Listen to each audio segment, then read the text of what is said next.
Alright, hey there Prox Gaming Crew, and this is Proxify here. We're back once again for another Let's Play of Echoes of Wisdom. And if you did miss out during the last one, well, we just went and completed off with the Hyrule Castle Rift, bowed out with Shadow Ganon, and picked up with our Heart Container. So now it's going to be that time where we are going to have to go back into our Rift Warp Zone here and get back into reality. But before we can even go and do anything like that, we are going to be seeing the, looks like the actual said potential villain here of this game. This type of weird shadow creature that's going to be going on. And that's not good. Oh, geez. Hopefully we can try to get out here as best as we can. But look who's going to go and save the day out here. And that, of course, is going to be with our pal Link. Come on, Link. We've been trying to save you all this entire time. No. Unfortunately, he got himself put into that type of weird jewel. Just like what happened with Zelda the last time, basically at the very beginning. But Link did go and save us there. But dang it, our journey is not over just yet. But if you guys are wondering about what we're going to have to go and do now within this point in time of this game, well, there is going to be a set of 3 other new rifts that are going to be opening up once we go and actually talk on over here to the king and the rest of the other group of other members that are here a part of this said type of castle. But the 3 type of places that I will let you guys know is that there's going to be one in the Faron Wetlands, which we already have been into for a little bit, got to meet it with the said type of Deku Scrubs, but now we are going to finally be able to go and head off into that actual said mission area and do some other type of exploration around within that place. The other one is going to be in the Elden Volcano, and then the last one is going to be somewhere in some sort of Mount Lanayru place, so we're going to have to go and see what that's going to be all about as well.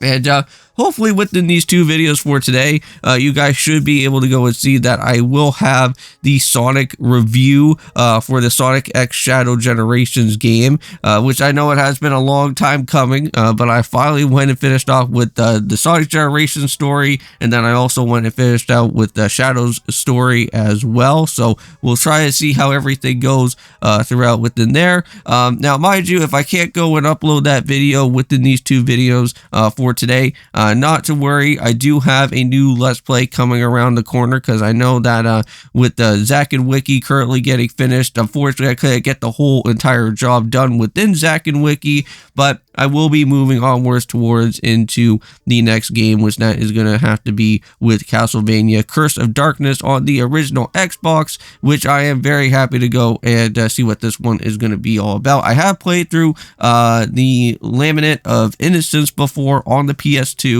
and I know that that game was also, I believe, for the Xbox as well, but I have never really went out of my way and played through Curse of Darkness, so that should be pretty interesting to go and see what all that is going to be all about there.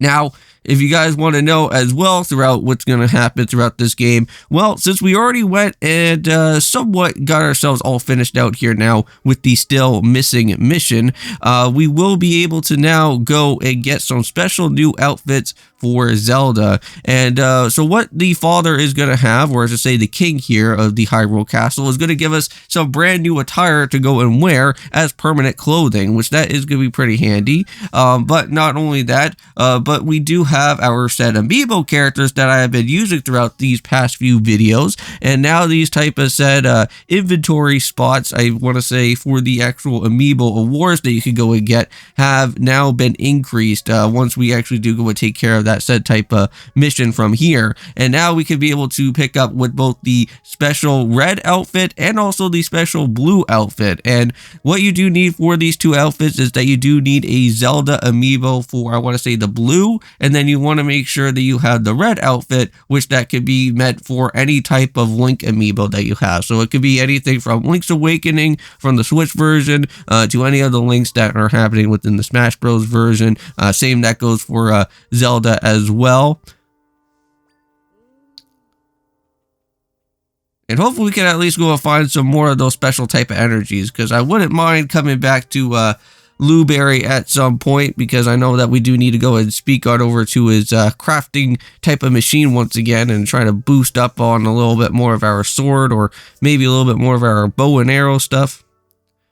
I know that we still kind of have to do a little bit of some more side exploration, and I know that that's something that we're going to have to go and do at some point again later on. Probably after when I'm all said and done with the Faron Wetlands, since that's where I'm going to be heading off to as our next up-and-coming destination throughout within this video for today.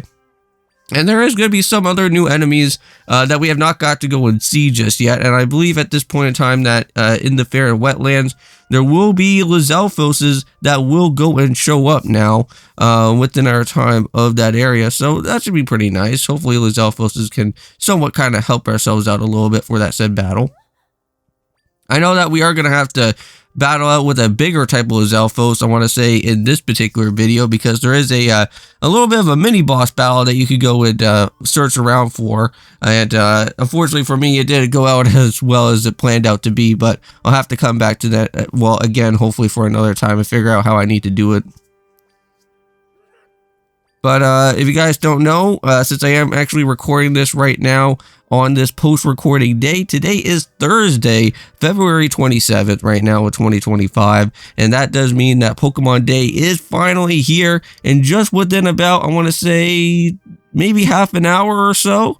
Currently right now I'm doing this at 8:30 right now in the morning, and it starts at 9 for what the actual Pokemon Present is going to be. So hopefully what is going to happen is that we could get some Pokemon Black and White remakes, maybe a Battle Revolution game on the Nintendo Switch or something like that. I'm just really excited to see whatever type of thing that, well, for what, well, not really Nintendo, but for whatever the Pokemon Company has in store, for what they have, for any type of new things that are going to happen there.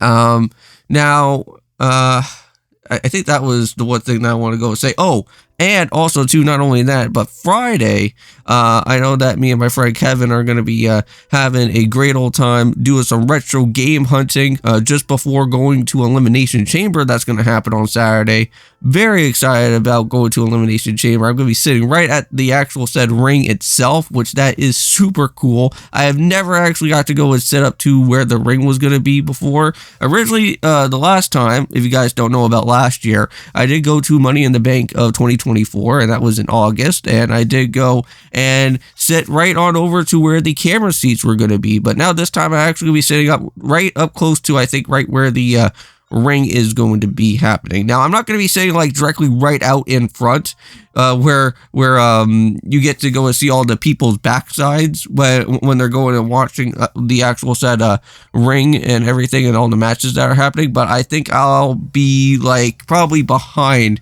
the actual set camera spot from that. So I'll be like somewhat a little bit like close to like where the barriers are. But very excited to see what that's going to be all about.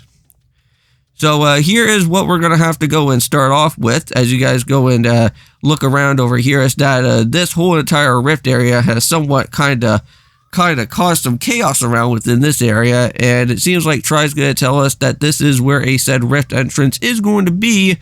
But it looks like this whole area is going to be blocked off to us. Now, we can't really go and do anything about it until we get some sort of thing known as the membership card. And this type of membership card, I guess, is for anything candy, I guess, related or something like that. And I guess there's like some sort of like spider cotton candy type of thing that these Deku Scrubs really like to go and eat.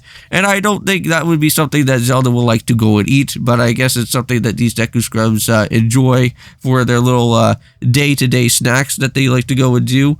But we are going to have to, I guess, somewhat get this type of said card for that to go and get access from here.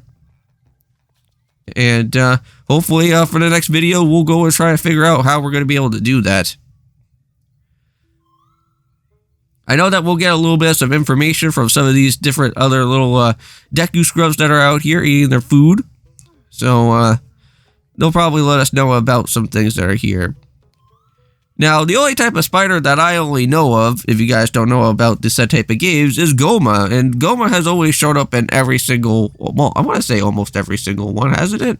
I don't know if Goma ever showed up in the Breath of the Wild or Tears of the Kingdom game, but she should have showed up in those type of games. I'm pretty sure that she's been in almost everything about with Goma there.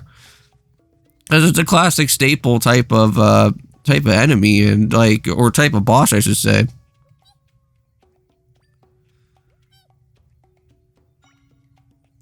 Because you can't go wrong without having Goma.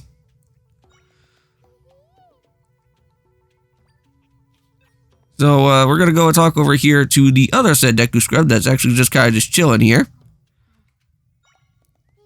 So he says that it's cotton candy, but it's more so a spider cotton candy, which is not actually like a true one. It would be pink if it was. But I want to know what a spider web would actually taste like, and I don't think I would actually really want that to happen. So yeah, so we got some of these annoying Lizalfoses. If you guys already know about how Lizalfoses are back in the Zelda games, they're really frustrating. They like to just hop around and jump around and just be really annoying in some situations here.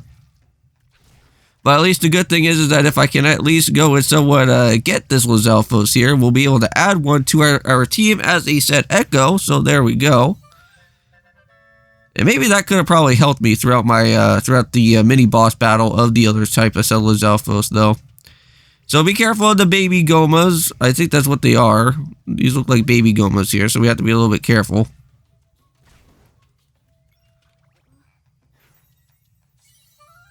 Yep, it's a baby Goma. That's why you want to be careful of those guys. Just spewing all their spiderweb crap all over the place. Alright, so let's just go with throw down on a bombfish here. Get ourselves with another set treasure chest, and there we go. And that is some more electrified apples. I know that we have a whole lot of those guys there. So we're just going to keep on heading down a little bit more. Just have to be somewhat careful now with, there's like two different other type of Lizalfos down there. And I know that I got myself a little bit injured along the way from that. But if you go and find this type of little inlet cave here, you can actually go and search that there is a mini boss down below in this area. But we're not there just yet, but we have to go and do some deep diving first.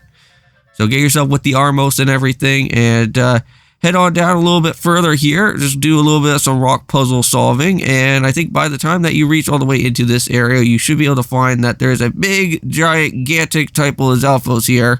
And this is where things can get a little bit tricky, and this is where I want to say that you should probably go and start setting up with some of your type of, like, I guess, sea echoes that you do have, or any type of water echoes that you do have at this moment, like with the Lizalfos or something. That would have probably at least somewhat helped.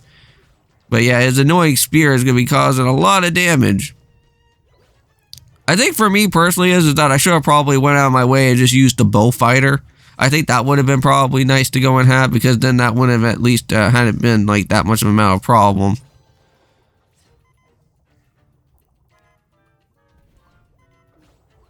And I wouldn't mind trying to add him to the team, but I don't think that's going to happen, because I'm going to get myself completely into a game over. Yep.